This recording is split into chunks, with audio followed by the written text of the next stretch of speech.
Sejam todos muito bem-vindos. O famoso ESG, capitalismo sustentável de stakeholder, está se tornando cada vez mais conhecido por brasileiros. As últimas eleições, em 2022, foram o maior exemplo disso. Diversos candidatos, para não falar a maioria deles, acabou trazendo muitas das pautas que geralmente nós associamos a essa sigla, né? Environmental, ou seja, ambientalismo, a questão social e de governança. Nesse sentido, cada vez mais o ESG se torna numa força que vem já modificando a realidade brasileira e a tendência é só continuar. Se nós analisarmos de forma racional, imparcial, nós vemos a BlackRock, Vanguard, com trilhões e trilhões de dólares, como eu já analisei em outras aulas que vocês podem encontrar lá na nossa plataforma, uma quantidade de dinheiro realmente astronômica. Então, é quase impossível que essa realidade não chegue ao nosso país ou afete a nossa vida de uma forma ou de outra. No entanto, vocês que já conhecem o básico, e caso você ainda esteja meio confuso, tem uma aula introdutória sobre isso que eu recomendo a todos vocês. Mas se você já entendeu o básico, certo? É bem provável que você, como um brasileiro, ficou talvez assustado, com medo, especialmente se você trabalha com o agronegócio, certo? É inegável que existem certas questões problemáticas, existem ameaças que podem trazer muitas dores de cabeça para você que é um empresário, ou até mesmo acarretar uma falência, dependendo da situação, né? Então, muitos começaram a pensar exatamente nas consequências e com isso, não só ficaram com medo, mas um verdadeiro pânico em alguns casos. Por quê? Bom, eu observo que vocês que já compreendem o que é o tal ESG, o que realmente está por trás, né, de forma inteligente, sem aquela ingenuidade que muitas vezes nós enxergamos no mercado financeiro, de chegar e ficar falando, é uma agenda perfeita que finalmente dará uma direção ética ao capitalismo, né? Isso daí, honestamente, se você ainda acredita nesse conto de fadas, eu honestamente não tenho muito o que dizer, porque, como eu já falei inúmeras vezes em outras aulas, vídeos, textos, tá longe de ser o caso. Mas, se você está com medo, é provável que nesse medo está implícito uma constatação que é falaciosa. Ou seja, de que isso aqui, o ESG, todas as pautas que eles querem implementar no Brasil e ao redor do mundo, né? Tudo isso daqui se baseia, sim, na Agenda 2030 da ONU. E você já pensa que é um fato que isso se concretizará no futuro, né? Muitos já têm essa certeza, essa profecia, certo? De que, olha, não há o que fazer realmente, é só aceitar que nós viveremos aí numa realidade tecnocrática, o famoso grande restart, né, tem uma outra palavra, mas eu não quero chamar a atenção do algoritmo, né? Nós vemos aí muitas pessoas, talvez vocês que estão aí me assistindo nesse momento, que ficam quase que desesperadas, né, com esse messianismo de uma certa forma, né? Uma atitude que, quando a gente analisa os fatos, não existem evidências para chegar e argumentar que, olha, nós teremos sim uma realidade extremamente distópica, independentemente das características bem específicas ao nosso país, né? E para entender isso bem, eu trago algumas analogias importantes. A aula não vai ser só isso, tudo bem? Eu talvez tenha que reduzir o que eu deixo no YouTube para não comprometer o meu canal com algoritmo, com watch time e assim em diante. Fora que é uma aula exclusiva para alunos, mas é um tema tão importante que eu acho que vocês que acompanham aqui o meu canal merecem também escutar pelo menos essa parte aqui, né? Então comecemos com algumas analogias importantes, tudo bem? Dinheiro, tá? Você que gosta do...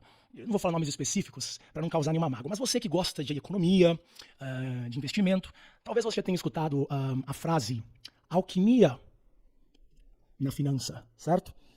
Um termo bem curioso, bem curioso. E quando você estuda um pouco a própria alquimia, e aqui garanto para vocês que não é o foco da aula, mas se você fizer isso, você vai perceber que o dinheiro em si, né, ele é um ato alquímico. Você pode até descrever como magia. Eu sei que agora você está pensando que, meu Deus, não tem nada a ver. Não estou levando para o nível sobrenatural. Estou falando nos seguintes termos. Veja, por que bilhões de pessoas enxergam um valor nessas cédulas aqui. O que no fundo é só papel, certo? Se você for constatar o valor que tem aqui, fora a percepção que as pessoas dão a essa cédula, vocês podem ver a minha caneta está meio estranha, né? Fora essa questão da percepção, entre aspas, e aqui eu estou resumindo, obviamente, toda a questão de um banco central, mas tirando essa questão aqui, se você for ver o valor só do papel em si, né, é uma coisa patética, são centavos.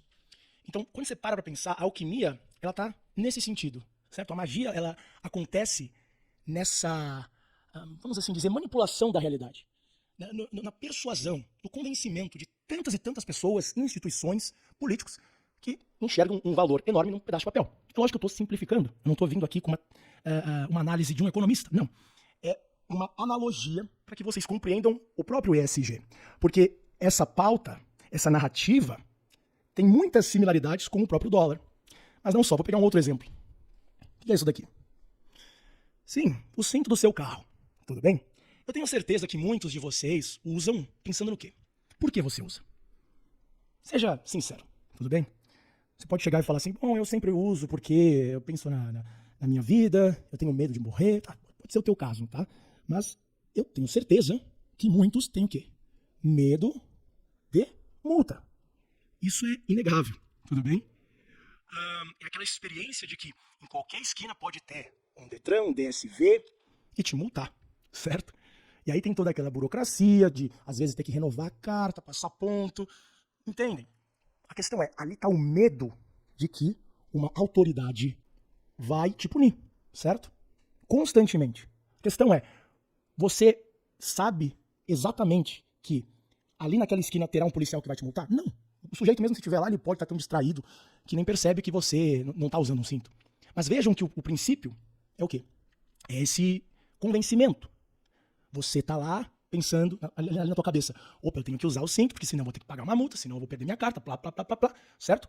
Então, grande parte da razão pela qual tantas pessoas usam é sim é uma certa ilusão de que em qualquer esquina você vai encontrar um DSV, um Detran e assim diante. A questão do ESG é bem similar. Bem similar por quê? Comecem a pensar. E aí que a coisa começa a ficar interessante. Porque o ESG, o tal grande restart, eles agem dessa maneira.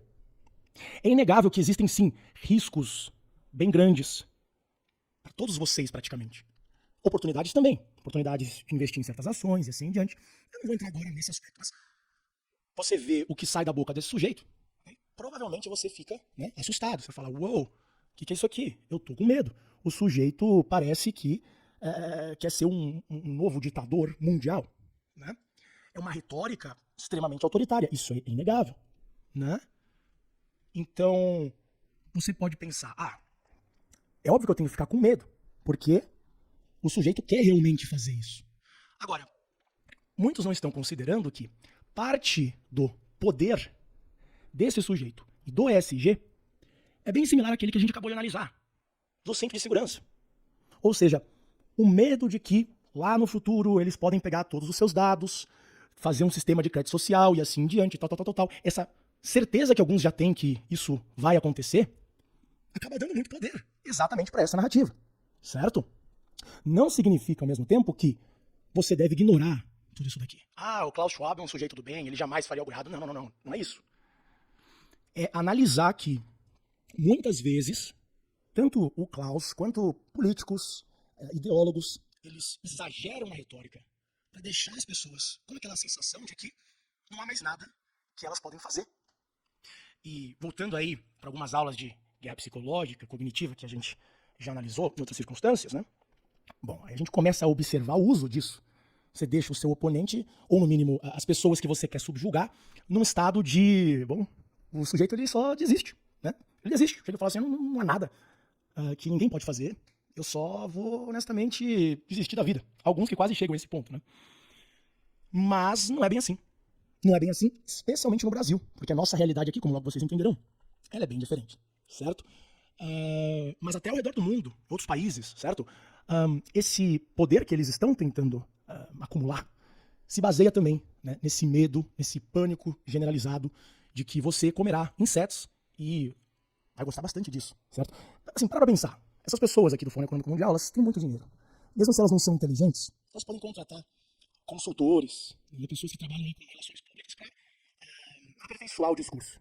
Qualquer pessoa que conhece um pouquinho de relações públicas diria, olha, você chegar e falar uma coisa dessas é uma atrocidade, certo? Você vai assustar essas pessoas. O ponto é, eles querem isso exatamente para causar esse efeito que eu descrevi para vocês. Assim como é o caso de usar o cinto de segurança, mesmo se o sujeito não liga para a própria vida, né? Ele acaba às vezes usando para não levar multa, com esse receio constante. Assim como no caso do dinheiro em si, né?